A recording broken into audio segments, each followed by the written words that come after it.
All right, so the NBA preseason is about to wrap up, and I think this is my biggest takeaway from this year's preseason. This rookie class is very special, and I think it has the potential to be one of the best rookie classes we have ever seen in NBA history. I know that's saying a lot for just a preseason reaction, but I genuinely believe that based off of the small sample size we've gotten so far from a lot of these players. And I say that for two specific reasons. One being this: there are a lot of players who were picked in the lottery that I think are going to be contributing to playoff teams in their first year. That is not normal, right? Usually a lottery pick is somebody that is going to a team that is bad, that doesn't have a lot of playoff expectations. Maybe one or two guys are going to be actually playing for a team with playoff aspirations and playoff expectations. But I think there are a lot of players this year who in their rookie year could see themselves in that sort of situation. Cooper Flagg is the best example of that. He was picked number 1 overall to the Mavericks, obviously, and he has been great, and they declared him as their starting point guard at 6'9". This Mavericks team is going to be playing for the playoffs, right? There's Anthony Davis. There's a lot of other really good pieces on this team, a lot of experience, a lot of veterans. This is a team that is built to make a postseason run and at least have a winning season, and at least, at the absolute worst, be in the play-in tournament. Those are the types of expectations for Dallas, and Cooper Flagg is going to be key to whatever they do this season. He is their point guard. I think his ability as a playmaker is going to be optimized with the options he has around him, like Davis and like PJ Washington and like Klay Thompson.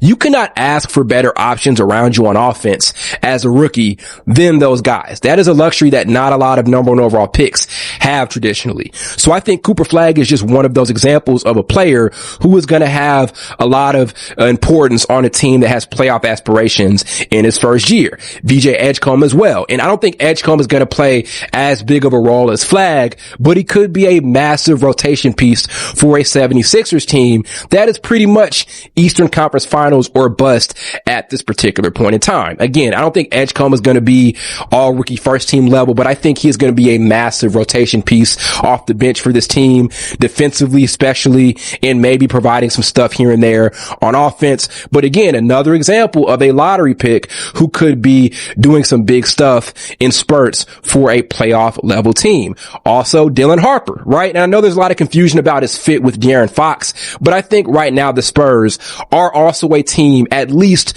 looking to get in the play-in tournament. And Harper may be coming off the bench and may have fit issues around De'Aaron Fox, but he can still contribute at a high level and be a key rotation piece to a team that has playoff or play-in tournament aspirations. Again, those are 3 players, all lottery picks, who are going to be contributing to teams with playoff expectations and playoff aspirations. There are other guys sprinkled in there as well, right? Like Kaman Maluak, who's playing for the Suns, or maybe even Cedric Howard, who was playing for the Grizzlies. There are a lot of players that were drafted relatively highly in the first round that can do a lot for playoff level teams in their rookie year. And again, I think that is one thing that makes this particular rookie class special. A lot of guys are going to be playing a lot of very important roles in their first season, which is going to mean a lot for their future development. My second reason as to why I think this is going to be an all-time level rookie class is simply the rookie of the year conversation. And I think it's going to come down to Cooper Flagg and Ace Bailey,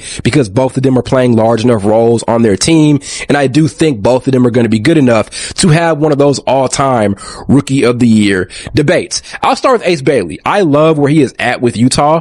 I know there was a lot of controversy about him coming to this team and falling a little bit in the draft, but there is a massive benefit to him playing under Will Hardy. Will Hardy is a very creative coach, may not be winning a ton, but he knows how to craft some good looking offensive sets. And we have seen that so far in the preseason. He has found Ace Bailey a ton of different ways to score the ball effectively that do not involve him always having to go one-on-one and score in isolation. That is huge for a guy who a lot of people thought would fall into being a volume scorer early on in his career. And could that still happen? Absolutely. But so far what we have seen is Ace Bailey finding ways to be effective without the ball in his hands, coming off the screens, off of pin downs or curls, cutting to the basket. He has found a lot of ways to get Ace Bailey involved as a scorer that don't involve him just falling into these one-on-one possessions. And I think that is going to be a massive part of Ace Bailey's year one success. And I do see him potentially being a 19 to 20 point per game scorer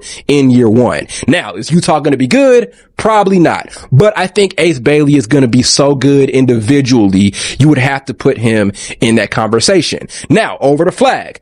He's going to be good. He may not be as statistically impressive as Ace Bailey, but I think he's going to be good enough individually, along with the team success. You would have to put him in that rookie of the year conversation. And whenever you have a rookie who is a starting point guard on a playoff team and plays a massive role in that offense, he is going to be in the rookie of the year debate. So I think it's going to be one of those things where you have one rookie who's putting up these amazing individual numbers on a bad team, going at it against another rookie who's still putting up some impressive numbers, but still playing for a playoff team and playing a large role in that sort of situation. It's going to be one of those types of years, and I think it's going to be a really, really interesting back and forth conversation between what we value in the rookie of the year conversation. Is it team success early on, or is it individual success and individual play? I think it's going to be one of those things this year, and again, it's going to make this class very, very fun to watch early on. And there are other guys that I did not mention so far that I think are going to be great in year one.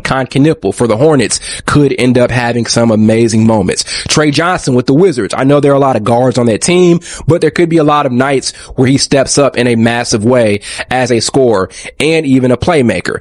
Colin Murray Boyles, I think is going to establish himself as a defensive agitator in a massive way this year for Toronto in his first season. Again, may not be playing for a playoff team, but I think we're going to have a lot of great conversations about him and his defense after the end of the season, and we know how much we value defense, especially from players like him. So outside of the guys I mentioned earlier in the video, there are a ton of other guys who I think are going to make a massive impact on their team in their first year. Again, this is going to be a great rookie year for these guys. I think the rookie of the year race is going to be awesome, and there are going to be a lot of guys who are going to contribute to winning early on.